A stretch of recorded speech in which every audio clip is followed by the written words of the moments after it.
It's Ashley O, and we're hanging out with Barns Courtney backstage at Audacy's Riptide Fest in the Hard Rock Artist Lounge. Barns was here all day yesterday? Yeah, I caught you at night. Oh, yeah. Well, I was here when I woke up, which was at night. Fair enough. Close fair enough. But we're talking about Bleachers set and Jack Antonoff real quick. Like, holy cow. Yeah. Amazing, right? It was like a masterclass in how to play a rock and roll show. I mean, It was just, I was in the crowd like taking notes like, oh my God, this is incredible. And it wasn't just like his command of the crowd or his stage presence, but like the production and how he'd like put together the instrumentation with 2 saxophone players and 2 drummers and like all the little left turns musically in the set in between the songs. Mm-hmm. And he's just like such a wonderful weirdo up there as well. He sets the stage well, like for his show. When you're watching him perform, you are in his world. And as a performer, I really like appreciated the little asides he would do about his thought process in creating the show. He spent like 5 minutes talking about the importance of having like a single note drone to make people feel as though there was tension being built and there was like a warm hug of music while he was talking. I'm just sat there like, oh my God, that's genius. And also hearing that on the beach that way is super eerie, and it was like very cool. His set was absolutely amazing. And that's what I love about this job is that you have the opportunity to constantly like look at your peers and people who do it to a higher level than you do. And the constant opportunity to learn and to grow as an artist by being surrounded by greatness at all times. I love festival season for that. Dude, you have been surrounded by greatness a lot this year. Let's talk about you and Jared Leto real quick.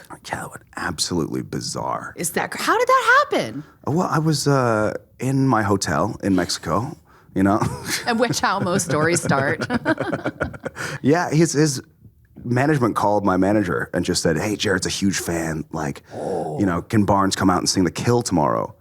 And I was like, my voice was and still is ruined from this like month and a half long tour I'd done. And I got really sick in Denver, and I haven't had a chance to take a break to heal. So I was like, yeah, I'll do it. Like, of course, Absolutely, I'm ready for this moment. Yeah, and I said to the management, like, you got to get me a cortisol shot so that I can try and for people who don't know, cortisol is like a steroid that reduces the inflammation in your throat so you can sing. So they're like, yeah, we got you. And I get to the sound check. Of course, he's not there. There's like 50 people on the stage, and we run through like half the song. I'm like, cool, you got it? So we changed like 12 parts for the live show. And then I get to the stage time, and the cortisol shot doesn't show up. And so we're like talking to all these different people and like trying to get nobody will give me one. They don't even have it on site. And eventually we call in some paramedics from outside the festival. Oh my God. And we have to bribe them like $200 to administer it. I'm sorry. So I take this thing, like really like undignified. I have to like pull my pants down in front of all these people backstage, like while these 2 medics. With your black market shot that you just like $200 slung on the side black market for. Mexican shot that I had to get. And get this thing put in, and then you kind of like feel yourself like, ugh! Really?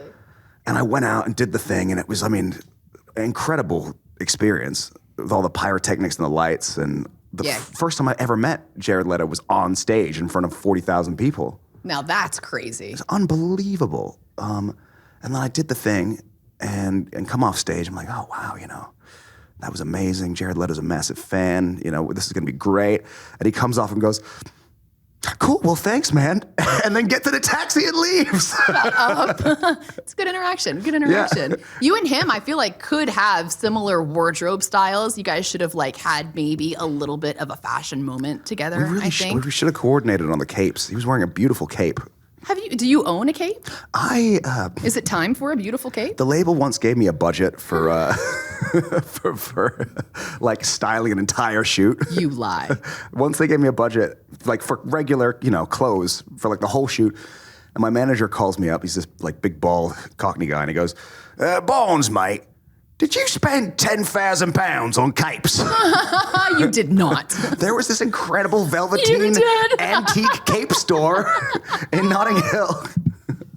Did you get to keep it? Is it a crime to appreciate the fineries of our past? It absolutely is not a crime whatsoever, kind sir. Yeah. I don't think so. Yeah, they were phenomenal. Do you still have them? They're in storage now.